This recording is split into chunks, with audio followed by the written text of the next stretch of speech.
Some wisdom is found on the surface, and some wisdom takes us deeper. Welcome to Get Deep, where we dive into the thoughts, truths, and affirmations that help us grow, reflect, and move forward. I'm Deborah D.E.E.P, Mouton, and every episode we'll explore the power of words, the strength of resilience, and the beauty of introspection. Come in, take a seat, and let's get deep. My son's pregnancy was traumatic, to say the least. We had been pregnant before, and I lost a child to a miscarriage early on in my first trimester. So coming into being pregnant again was already laced with so much apprehension. I didn't know if my body would meet me to do the thing that I wanted it to do, but I knew that I really wanted another child. I wanted my daughter to have a playmate, grow up with someone the way that I did with my brother, to have a built-in best friend. So after an 8-month respite, my husband and I decided to try again. This time wasn't as easy as it was with my daughter. Instead, we found ourselves waiting almost 10 months to see those lines turn into a blue cross again on the pregnancy test. And when it did, I wasn't filled with the same kind of excitement and happiness that it was with my daughter. Instead, I was filled with fear that I might lose another child again. Moving on from a miscarriage is a really hard thing to do. Some people decide that it's just too much to bear and don't move forward to try to have another child. And I completely get it. It wrecks your body and your mind and your emotions in ways that people often ignore because it's such a silent thing that happens. It's suffered alone mostly. So when we found out I was pregnant with another child, we rushed to the hospital to make sure I could take any precautions that were available to me to make sure he arrived safely. I made sure to change my diet to eat all of the healthy things. I got up and walked more and tried to exercise. But nothing really changed things because around 13 weeks in, I started to hemorrhage again. This time it felt different. There was a lot of blood, but a lot of the pains and aches that I felt the second time around didn't exist. I talked to my doctor, telling him I felt like this might be something different than a miscarriage, was immediately dismissed and sent home.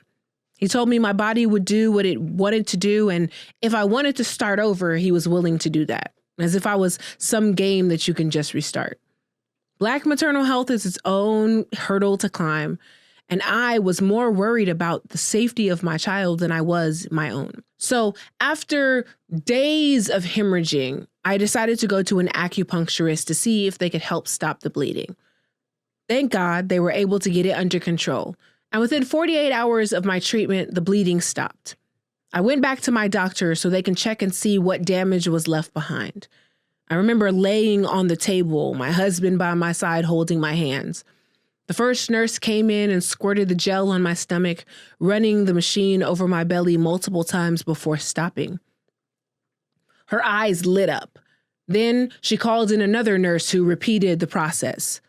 By the time the third nurse came in, I started to panic, not knowing what was going on.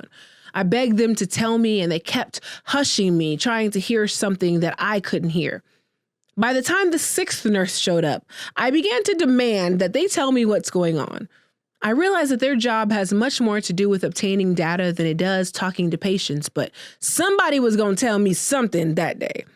So instead, the nurse put her finger to her lips, telling me to be quiet, and then ran the machine over my stomach again. And what I heard was my son's steady and healthy heartbeat. I don't know where the scream in my body came from that I let out that day, but I know it was from somewhere deep. It was a mix of joy and pain, of hope and sadness. It was relief bottled up and then released loudly across the clinic. She told me that I had to be quiet, to which I responded, I don't have to do anything, because I'm celebrating my child. That moment for me was one that could have been riddled with nothing but sadness and despair. But joy has a way of growing even between the small cracks of our lives. Where disappointment wanted to steal my hope and joy, I was able to find the beauty in the thing that surprised me the most. The thing I wanted more than anything. Right there in my ears, my son's heartbeat resonated in ways that no other sound could, and reminded me that even when the odds are stacked against us, even when everything seems like you can't see through the darkness, there's always a glimmer of hope waiting to shine its light at the end of every tunnel.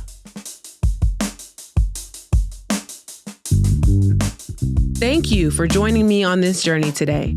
I hope this moment of reflection stays with you, guides you, and reminds you to keep going. If you found value in this episode, let's keep the conversation going. Follow me on Instagram at Live Life Deep and share your thoughts, your wisdom, and your light. And if you're enjoying the podcast, the best way to support it is simple. Subscribe, rate, and leave a review. Your support helps others find this space of growth and inspiration. This has been a Gemini's production.